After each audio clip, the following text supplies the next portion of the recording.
Olá, paz do Senhor, tudo bem com vocês? Sejam bem-vindos à nossa aula sobre a carta à igreja de Sardes. E para iniciar a nossa aula, vamos ler em Apocalipse 3, verso 1, parte A. Ao anjo da igreja em Sardes escreve: essas coisas diz aquele que tem os 7 Espíritos de Deus e as 7 estrelas. E aí nós vamos aprender um pouquinho sobre essa carta. Como Jesus se apresentou nessa carta. E aí nós vamos ter a imagem.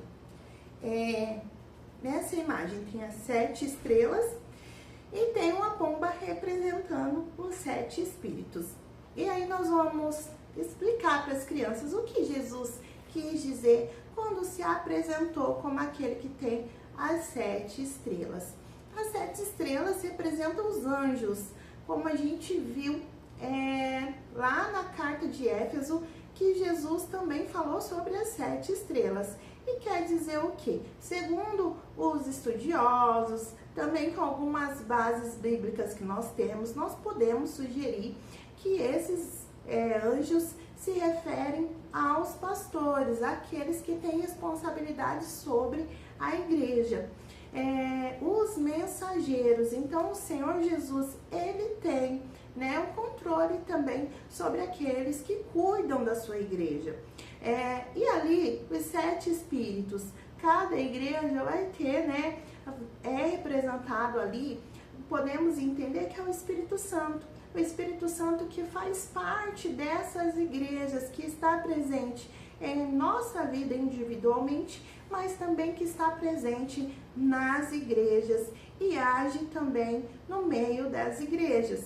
Então, o nosso Senhor Jesus fala que ele tem autoridade sobre os anjos da igreja e que ele tem o controle também e o poder de enviar o Espírito Santo para que nós tenhamos comunhão com ele através do Espírito Santo.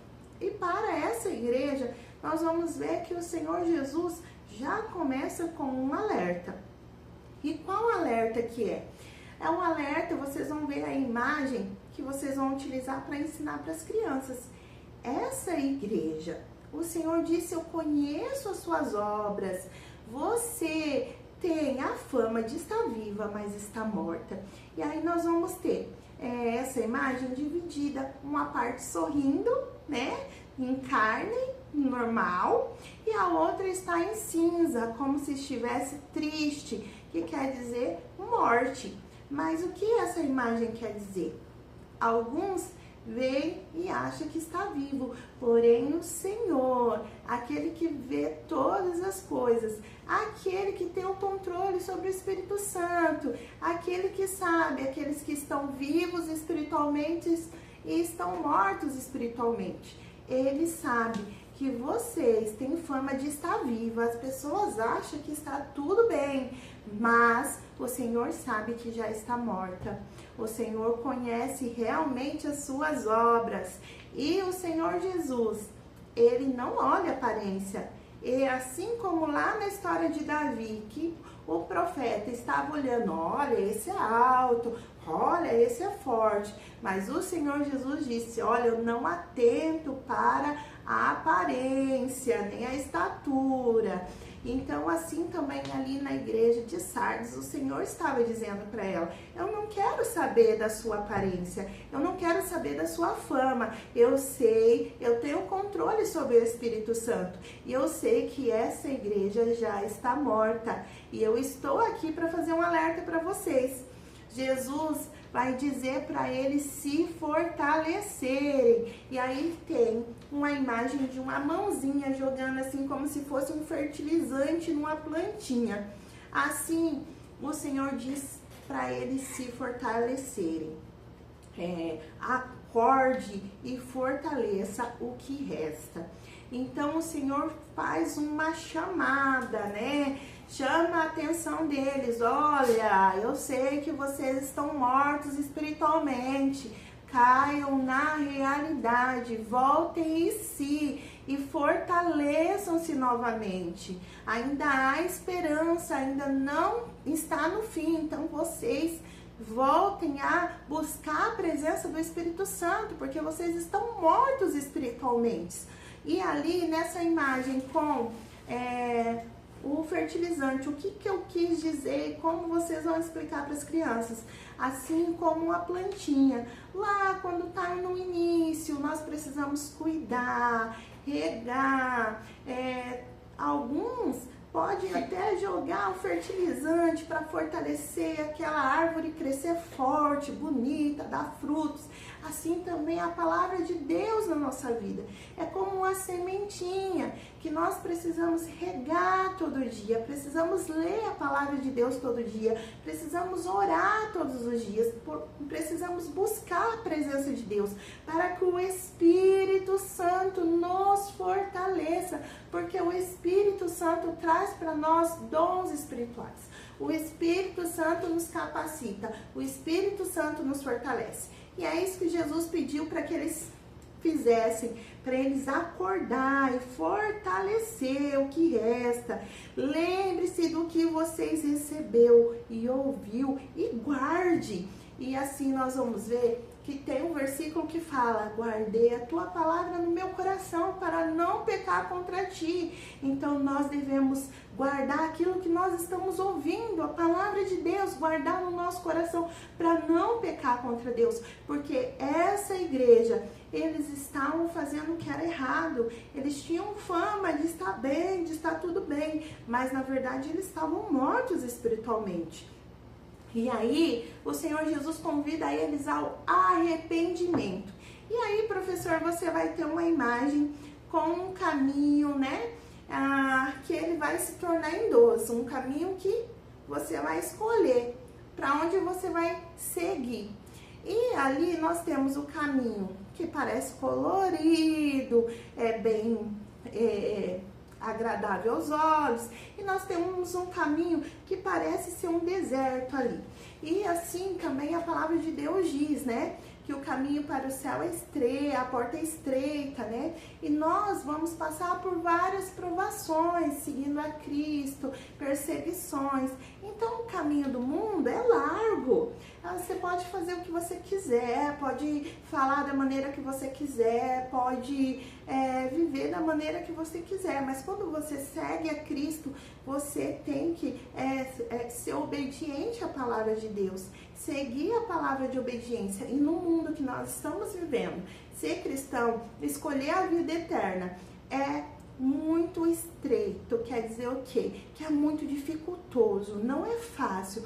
Porém, ali vocês vão ver que há dois caminhos. O caminho que é mais largo conduz à morte. O caminho mais estreito conduz ao quê? À vida.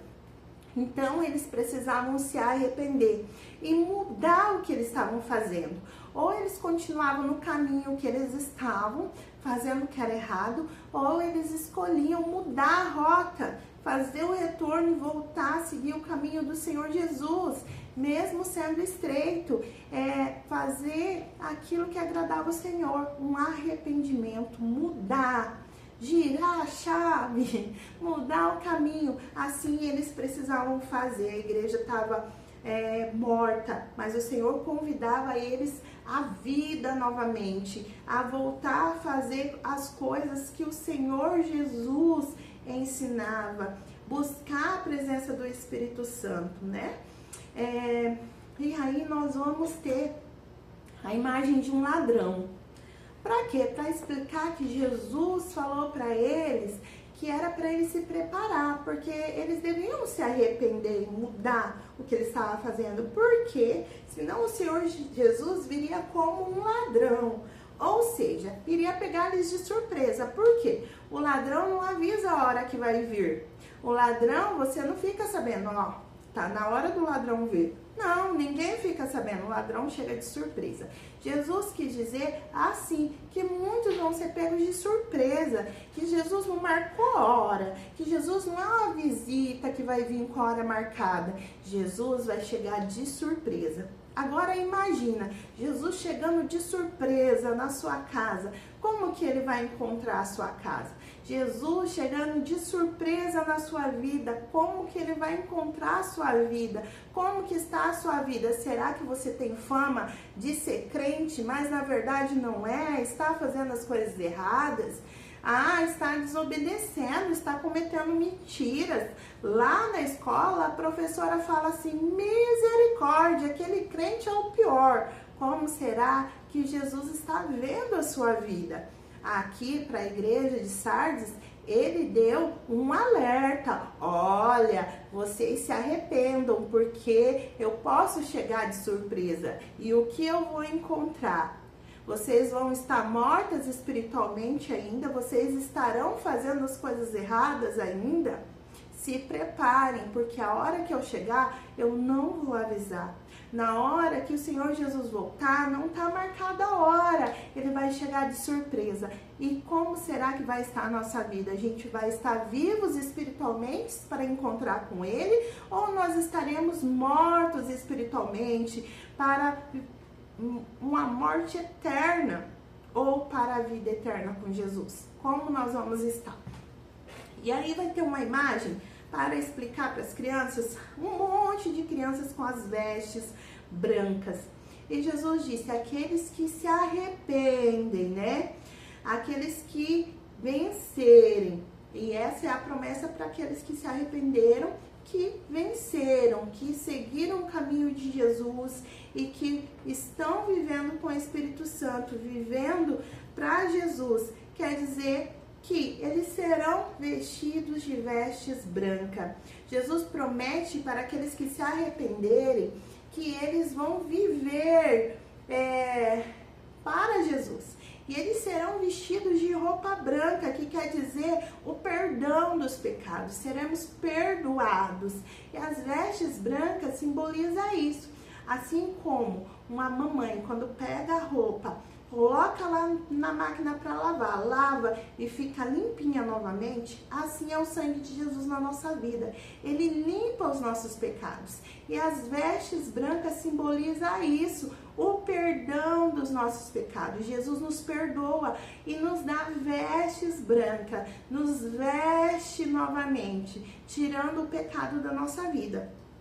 E tem mais uma coisa, mais uma promessa para aqueles que se arrependerem e escolherem seguir Jesus, que é que o Senhor Jesus vai confessar o nome deles diante do Pai. O que quer dizer isso? Jesus nos promete que se a gente for fiel, Ele vai se responsabilizar por nós. Ele vai nos apresentar para o Pai. Nós seremos levados ao céu com Jesus e seremos apresentados ao nosso Pai, o nosso Pai que está no céu. E aí tem uma imagem de Jesus levando o menino ou a menina, como se estivesse levando essas crianças para apresentar para Deus. Para ir para o céu, crianças, nós não precisamos morrer. Nós não precisamos morrer, morreu, foi para o céu. Não é assim. A morte aqui, a morte física, não garante que já foi para o céu. Não é assim. Se nós morrermos salvos com Jesus, quando as trombetas tocar, nós subiremos para o céu. As pessoas que estão vivas, fiéis a Deus, seguindo a Deus, sendo fiéis, seguindo os ensinamentos de Jesus, vivendo com o Espírito Santo, essas pessoas também vão ouvir os sons da trombeta, num piscar de olhos, terão o corpo transformado e vão subir junto com Jesus para o céu. Então nós não precisamos morrer para ir para o céu. Nós precisamos viver uma vida com Jesus, uma vida de santificação, sendo vestidos novamente com as roupas brancas, que quer dizer o perdão dos nossos pecados. E assim, nós teremos a garantia de viver com Jesus no céu.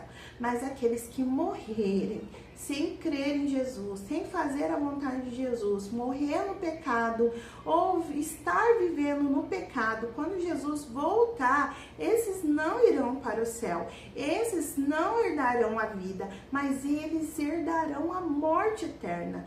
Eles não terão direito de viver com Jesus, mas eles serão lançados no lago de fogo.